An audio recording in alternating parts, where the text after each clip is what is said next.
ասում պետք է կաթողիկոսին դուրս հանել վեհարանից եւ մտադիր է ինչ-որ հանձնաժողով ձևավորել եւ զբաղվել այդ հարցով, թե կոնկրետ ինչ են անելու, ոչ մի բան հստակեցված չի, բայց ասում է, որ այդ process-ը պետք է սկսել եւ ավարտին հասցնել։ Հիմա ես ուզում եմ հարցնել ձեզ, դուք նաեւ իշխանության նախկին անդամ եք, գուցե հասկանաք այն տրամաբանությունը, որով գուցե ես հիմա էլ եմ իշխանություն։ Նկատի ունեմ ՔՊ-ի կազմից։ Հիմա պարոն Ասլանյան, դուք ինչ եք կարծում, ինչ մեթոդների, քանի որ լծակներ ըստ էության վարչապետը նաև ինչ որ բացի հոգևորականներից այդ հարցով ինչ որ լծակներ չկան։ Ինչ մեթոդների կարող է դիմել Նիկոլ Փաշինյանը։ Դուք պատկերացնում եք, որ կարող են կաթողիկոսին ուժով կամ ինչ որ գործողություններով այսպես հանել վեհարանից։ Շատ բարդ, իրականում շատ բարդ հարց եք տալիս, բայց կփորձեմ իմ մոտեցումներն ասել։ Նախ իմ վերաբերմունքը դրան։ Ես գտնում եմ, որ աշխարհիկ մենք թեոկրատիկ երկիր չենք, մենք աշխարհիկ երկիր ենք եւ կա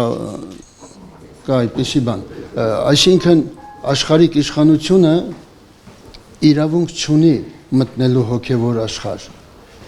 Ես գտնում եմ, որ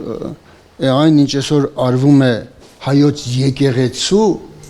հանդեպ, դա շատ մեծ սխալ է, այստեղ տարբերակենք հայոց եկեղեցին եւ եկեղեցականի հարցը։ Եկեղեցականի հարցը, նախ նորից եմ ասում, վարչապետը ինչ է, չգիտեմ, ես արդեն ոնց բացատրեմ դա, իրավունք չունի, վարչապետը իրավունք չունի մտնելու հոգևոր դաշտ, բացարձակապես, դա հոգևոր դաշտի տիրույթն է, եթե դժգոհություն կա, դա որոշելու են եպիսկոպոսները, արքեպիսկոպոսները, հոգևորականությունը եւ ժողովուրդը։ Իրականում այս գործընթացի հիմքում շատ ավելի խորը բան կա։ Ինչ կա։ Խորը։ Պարոն Ասլանյան, դե ինչն է։ Սա հարցազրույց, սա արդեն ճեպազրույց չեղավ, հարցազրույցի նման մի բան եղավ։ Խորն այն է, որ Նիկոլ Փաշինյանը փորձում է այնինչ իմ կարծիքով պատրաստվում է հակապետական գործ անելու, փորձում է եկեղեցուն մի կողմ հրել, որպեսզի եկեղեցին չդառնա խոչընդոտ իր այդ գործողություններին։ Նորաստեղծ ուժով հակազդեք Նիկոլ Փաշինյանի մենք այսօր ամեն ինչ անում ենք եւ փորձում ենք միավորել հենց այդ ուժերը, որպեսզի թույլ չտանք, որպեսզի այնինչ այսօր փորձ է արվում անել, իսկ այսօր նրա գործողություններին հակազդելու միակ ռեալ ուժը եկեղեցին է եւ նա ցանկություն ունի եկեղեցուն էլ այո տանել։ Ինչ է ուզում անել, որ ասում եք հակապետական բան է ուզում անել եկեղեցուն վերացնում է ճանապարհ։ Օրինակի համար, եթե դուք նայեք, ասենք Ադրբեջանի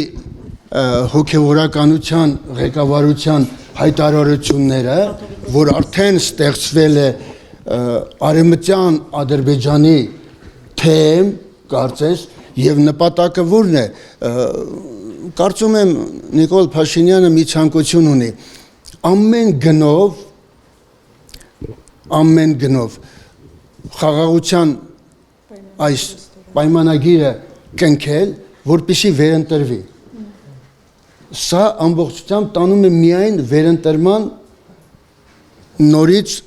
իշխանության ուզուրպացման գործին։ Իսկ պարոն Ասլանյան, դու Փաշինյանը։ Ես զարմանում եմ, մենք ստեղծման պահից ենք ասել, որ մենք ամեն ինչ անելու ենք, որպեսզի